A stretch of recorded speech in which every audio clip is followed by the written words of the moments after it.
Hello students, आज की class में हम डिस्कस करते हैं न्यूक्लियस। न्यूक्लियस बहुत ही इम्पॉर्टेंट जो सेल का है, बहुत ही इम्पॉर्टेंट सेल ऑर्गेनेल होता है, क्योंकि ये सेल की एक्टिविटी को डायरेक्ट करता है, कंट्रोल करता है और स्ट्रक्चर को ऑर्गेनाइज करता है। न्यूक्लियस वैसे तो हर सेल्स में न्यूक्लियस होते हैं except mature RBC. Mature RBC में कोई न्यूक्लियस नहीं होता है, लेकिन कुछ सेल्स ऐसे भी हैं जहाँ पे ये एक से ज़्यादा मात्रा में प्रेजेंट हैं, एक से ज़्यादा हैं, मल्टी न्यूक्लिएटेड सेल कहते हैं उनको। जैसे कि हमारी बॉडी में है स्केलेटल मसल्स, वो मल्टी न्यूक्लिएटेड होते हैं, वहाँ पे न्यूक्लियस एक से ज़्यादा होते हैं उनके प्लाज्मा लेमा से, जो सेंट्रली नहीं है, पेरिफेरली लोकेटेड होते हैं। ऐसा नहीं है कि ये हर जगह सेंटर में है, न्यूक्लियस है तो सेंटर में है, ऐसा नहीं है। कहीं कहीं peripherally just below the plasmalemma they are present. तो यहाँ पे बात करते हैं इनके स्ट्रक्चर की अगर, तो इनका जो ये भी है डबल लेयर लिपिड बाइलेयर की होगी, जैसे प्लाज्मा मेम्ब्रेन होता है वैसे ही न्यूक्लियर एनवेलप भी लिपिड बाइलेयर का बना होता है। और ये जो आउटर वाली जो लेयर है वो कंटिन्यू रफ एंडोप्लाज्मिक रेटिकुलम से कंटिन्यू अटैच रहता है, कंटिन्यू इसी रफ एंडोप्लाज्मिक रेटिकुलम से अटैच होता है। कुछ राइबोसोम्स जैसे यहाँ सरफेस पे होते हैं तो इनके न्यूक्लियर एनवेलप पे भी राइबोसोम्स प्रेजेंट होते हैं, ठीक है। तो ये जो न्यूक्लियर एनवेलप में पोर्स होते हैं, और ये पोर्स उसी तरीके से होते हैं जैसे प्लाज्मा मेम्ब्रेन में जो इंटीग्रल प्रोटीन में चैनल्स होते हैं, एक लेयर से दूसरे लेयर तक एक्सटेंडेड होते हैं चैनल्स, वैसे ही यहाँ पे न्यूक्लियर पोर होते हैं जो कि साइज़ में 10 टाइम्स ज़्यादा होते हैं उस चैनल से जो प्लाज्मा मेम्ब्रेन में होते थे। इनके जो पोर्स हैं वो 10 टाइम्स वाइडर होते हैं, ज़्यादा पोर इनका ओपन होता है। तो ये जो न्यूक्लियर एनवेलप है न्यूक्लियोप्लाज्म और साइटोप्लाज्म को सेपरेट करता है। इनका मटेरियल इधर नहीं आ सकता, इधर इनका ये इधर नहीं आ सकते।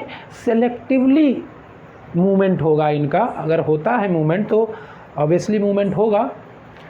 तो जो मूवमेंट जैसे स्मॉल मॉलिक्यूल्स हैं, आयंस हैं, उनका पैसिव ट्रांसपोर्टेशन होगा, हायर कंसंट्रेशन से लोअर कंसंट्रेशन की तरफ मूवमेंट हो जाएगा।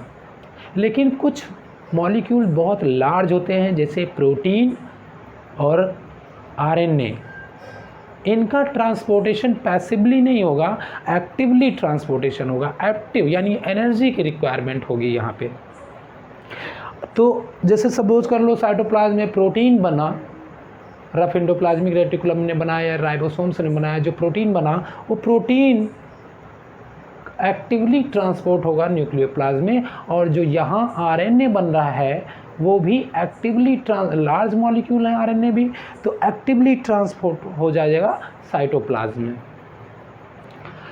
इसी में एक स्ट्रक्चर है न्यूक्लियोलस, जो कि नॉन मेम्ब्रेनस स्ट्रक्चर है, कोई मेम्ब्रेन कोई आउटर कवरिंग नहीं है। ये क्लस्टर्स हैं, clusters of DNA, protein and RNA. इनका जो मेजर रोल है वो राइबोसोमल आरएनए की सिंथेसिस करना है, राइबोसोमल आरएनए, और उनको फिर प्रोटीन के साथ असेंबल करना। राइबोसोमल आरएनए सिंथेसाइज किया और प्रोटीन के साथ उनको असेंबल कर दिया। असेंबल करने के बाद वो जो असेंबल्ड है उसी को कहते हैं राइबोसोमल सब यूनिट। तो जो स्मॉलर सब यूनिट और लार्जर सब यूनिट हम लोगों ने पढ़ा है कि 80S को जब हम डिवाइड करते हैं तो 60 और 40 में डिवाइड हो जाता है, तो वही 40S और 60S राइबोसोमल आरएनए सब यूनिट वो यहाँ पे बनते हैं, सेपरेटली बनते हैं, फिर यहाँ से ट्रांसपोर्ट होकर साइटोप्लाज्म में जाते हैं और साइटोप्लाज्म में फिर वो कंबाइंड होकर 80S बनाते हैं, यानी वहाँ पे असेंबल्ड होता है। लार्जर सब यूनिट यहाँ पे नहीं बनते, यहाँ स्मॉलर सब यूनिट बनते हैं, फिर वो साइटोप्लाज्म में बनता है लार्जर सब यूनिट, ठीक है। तो इनका काम क्लियर हो गया। इन्हीं न्यूक्लियोप्लाज्म में थ्रेड लाइक स्ट्रक्चर्स होते हैं। कहीं कहीं अगर हम इलेक्ट्रॉन माइक्रोग्राफ में इसको देखेंगे तो बीच बीच में बीड्स दिखते हैं, बीड्स।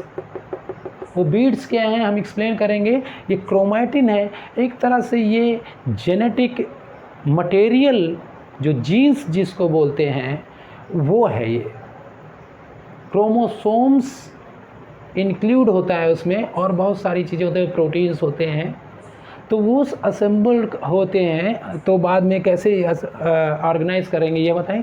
तो ये जेनेटिक मटेरियल है, क्रोमोसोम्स के रूप में है। हमें पता है कि 23 पेयर्स क्रोमोसोम्स हमारी बॉडी सेल्स में होते हैं। 23 पेयर्स यानी 46 क्रोमोसोम्स होते हैं बॉडी सेल्स में, और वो 23 जो क्रोमोसोम्स हैं वो फादर से आते हैं और 23 क्रोमोसोम्स मदर से आते हैं। फिर वो कंबाइंडली 46 क्रोमोसोम्स होते हैं, 23 फादर से, 23 मदर से।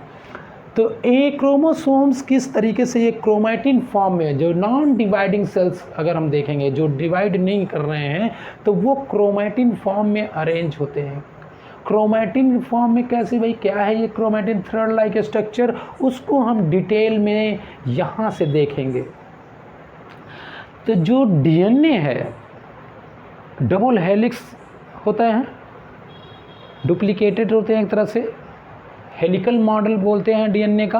वो डीएनए हिस्टोन प्रोटीन के बाहर ऐसे रैपिंग होती है 2 टाइम्स।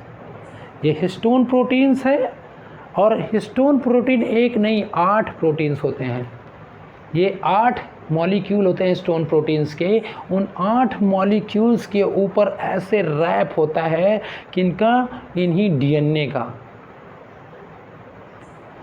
तो जो डीएनए प्लस ये 8 हिस्टोन प्रोटीन्स को हम कंबाइनली कहते हैं न्यूक्लियोसोम। एक न्यूक्लियोसोम बनाते हैं, ठीक है भाई। 8 हिस्टोन प्रोटीन, इसके ऊपर हमने रैप कर दिया डीएनए का, और ये बने गए न्यूक्लियोसोम। इसी तरीके से कई न्यूक्लियोसोम बीड्स, यही हमको बीड्स के फॉर्म में दिखते हैं। तो इस तरीके से तो एक न्यूक्लियोसोम और ये न्यूक्लियोसोम जो आपस में ये न्यूक्लियोसोम को जो लिंक है उसको कहते हैं डीएनए लिंकर। लिंक करने वाला डीएनए, न्यूक्लियोसोम को आपस में लिंक प्रोवाइड करने वाला डीएनए है, इसीलिए इसका नाम दे दिया डीएनए लिंकर, जो न्यूक्लियोसोम को एक दूसरे से बांधे रखता है, ठीक है। अच्छा, यही हिस्टोन प्रोटीन्स फिर इनको और क्वाइलिंग करते हैं, इनकी और क्वाइलिंग होती है। यहाँ पे ये एक इतनी ज़्यादा क्वाइलिंग होती है कि ये इस तरीके से बन जाते हैं। क्या बन जाते हैं ये, इनको कहते हैं क्रोमैटिन फाइबर्स। यहाँ पे ये न्यूक्लियोसोम एक है और ऐसे बहुत सारे स्ट्रिप्स के, तो क्रोमैटिन बन गए और इन्हीं की और क्वाइलिंग हो गई आपस में। तो ये क्रोमैटिन फाइबर्स वो एक लूप की तरह इसी तरीके से दिखेंगे। और जब सेल डिवाइड होता है, जब डुप्लीकेशन होने लगता है, सेल डिवीज़न के दौरान ये क्रोमैटिन कंडेंस होते हैं। ये लूप जो दिख रहा है, ये लूप और भी ज़्यादा कंडेंस होकर ये बनाते हैं 2 क्रोमैटिन्स को इस तरीके से, एक क्रोमैटिन और ये एक क्रोमैटिन फॉर्म्स में, और बीच वाला जो पार्ट है उसको कहते हैं सेंट्रोमियर। यही जो पार्ट है 2 क्रोमैटिन को आपस में जोड़ता है उसको कहते हैं सेंट्रोमियर। और ये क्रोमैटिन और ये क्रोमैटिन, इन क्रोमैटिन पेयर्स को हम क्रोमोसोम्स कहने लगते हैं। इन्हीं क्रोमैटिन पेयर्स को हम क्या कहने लगते हैं, क्रोमोसोम्स। फिर ये सेल डिवाइड होते हैं, अलग अलग क्रोमोसोम्स डिवाइड होकर सेपरेट होते हैं, और जब सेल डॉटर सेल बन जाते हैं तो फिर से ये अनक्वाइल होते हैं और फिर से इसी थ्रेड फॉर्म में अरेंज होते हैं। फिर सेल डिवीज़न होना होता है, फिर ये कंडेंस होते हैं और ये क्रोमोसोम्स इस तरीके से बनाते हैं। तो ये है क्रोमैटिन का अरेंजमेंट, किस तरीके से ये अरेंज्ड होते हैं।